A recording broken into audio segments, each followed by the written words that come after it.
Okay, today's lesson is going to be two-step equations. So basically we're going to take everything that you learned last week and put it together in one equation. So first you learned how to solve one-step equations by using the inverse operation of addition-subtraction.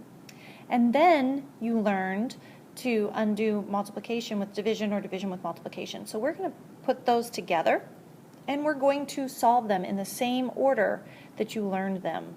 So let's take a look at what this looks like. If you have an equation, and I'll rewrite it, negative 3x plus 5 equal to 2. We can see the variable right here. It's being multiplied to a negative 3. It's being added by 5, and all of that together would equal 2. So we're going to first undo the adding 5. So I'm going to change colors here so you can see. I'm going to subtract 5 on both sides. This is important. Okay, we want to get rid of the addition because 5 minus 5 is 0. Bring down my 3x and do the math over here. So 2 minus 5 is the same as 2 plus negative 5, and that equals a negative 3. Now, when I look at the variable, I'm left with it's being multiplied by a negative 3. So we undo multiplication with division on both sides. Okay, and I'm left with a positive 1. To check my work, I would substitute it back in for the variable, and I'm going to leave that for this next part. So we write the equation, we subtract 5 from both sides,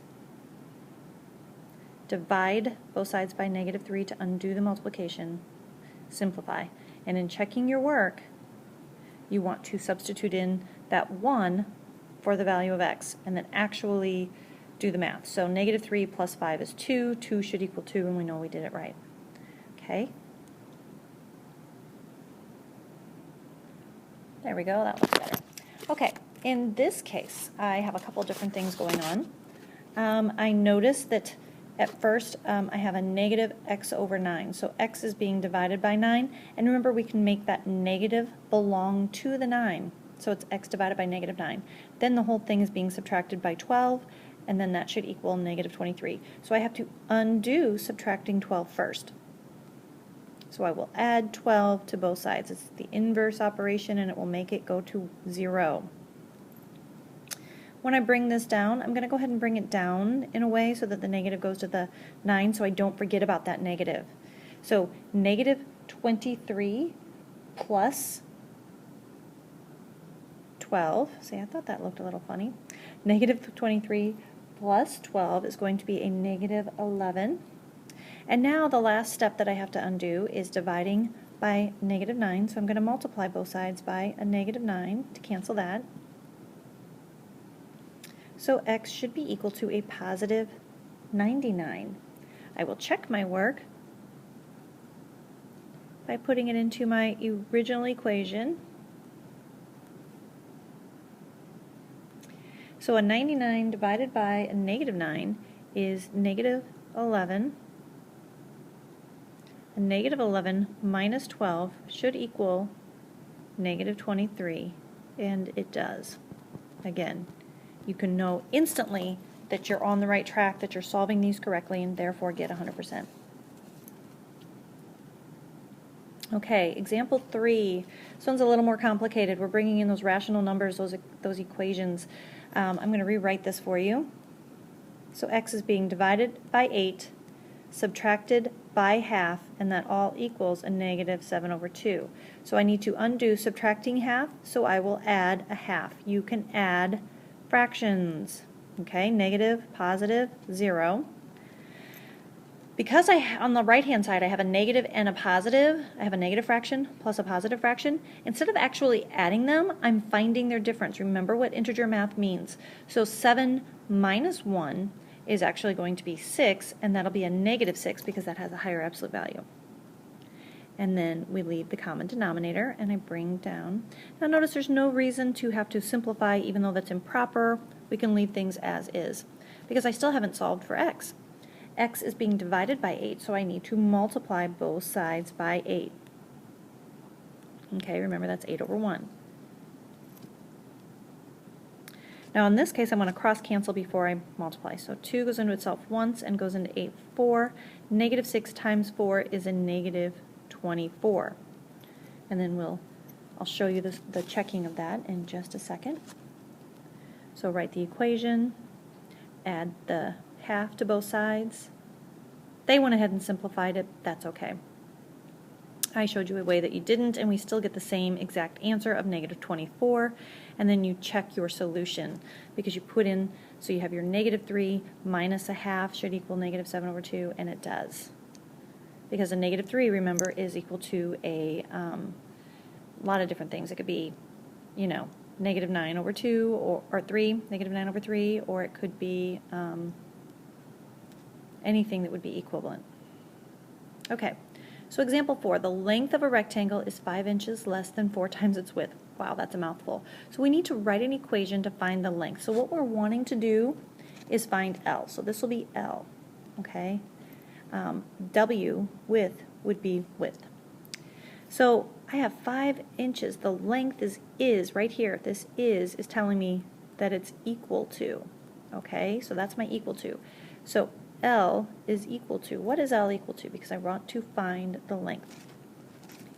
5 inches less than. So if it's 5 inches less than something, this must come first. 4 times the width could be written with a variable expression. And then 5 inches less than that, minus 5. So pay really close attention when you're using less than. It would not mean 5 minus 4w because subtraction is not commutative. So the length of the rectangle is 15 inches. We now have something for L. What is the width? And here is our expression, which is now a two-step equation. So we undo subtracting 5. I'll rewrite it over here. 20 is equal to 4w. Divide both sides by 4, and we find that 5 inches is our width. And finally, I would like to show you this little video that has a great illustration of a balance which shows the equality. Now we've mixed up things a little bit more. On the left side of the scale, not only do we have these identical unknown masses with mass x, these 3 blue things, we also have some of the 1 kilogram masses over here. We actually have 2 of them.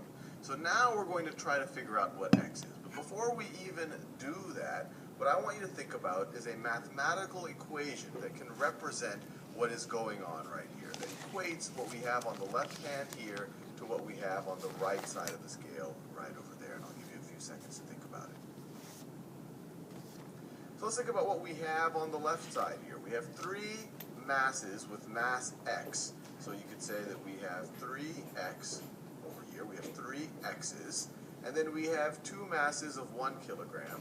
So in total we have 2 kilograms, so plus 2. So one way to think about it, the total mass on the left-hand side is 3x plus 2. 3 masses with mass x plus 2 kilograms. That's what we have on the left-hand side. Now let's think about what we have on the right-hand side. We just have to count these. We have 1, 2, 3, 4, 5, 6, 7, 8, 9, 10, 11, 12, 13, 14. 14 blocks each have a mass of 1 kilogram. So the total mass right over here is going to be 14 kilograms. So we get, and we see that the scale is balanced. It's not tilting down or upwards. So the scale is balanced. So this mass, this total mass right over here, must be equal to this total mass. The scale is balanced. So we can write an equal sign. Do that in that white color, like that brown. We can do it in that white color.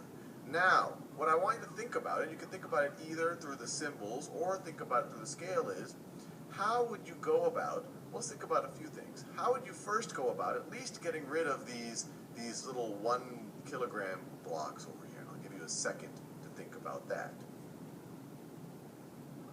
Well, the simplest thing is, you could take these 1 kilogram blocks off of the left-hand side. But remember, if you just took these 1 kilogram blocks off the left-hand side, and it was balanced before, now the left-hand side will be lighter and it'll move up. But we want to keep it balanced so that we can keep saying equal, that this mass is equal to that mass.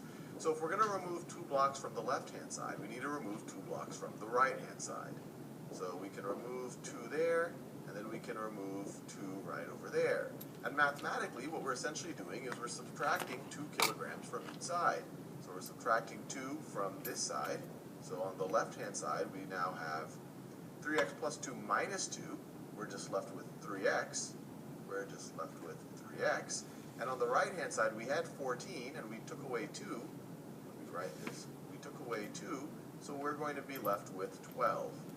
We're going to be left with 12 blocks. And you see that there. The ones that I haven't crossed out, there's 12 left, and here you only have 3 of those x blocks.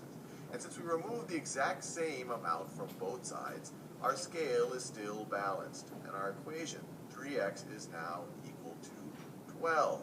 And now this turns into a problem very similar to what we saw in the last video. So I will ask you, what can we do to isolate 1x, to only have 1x on the scale while keeping the scale, or 1x on the left-hand side of the scale, while keeping the scale balanced?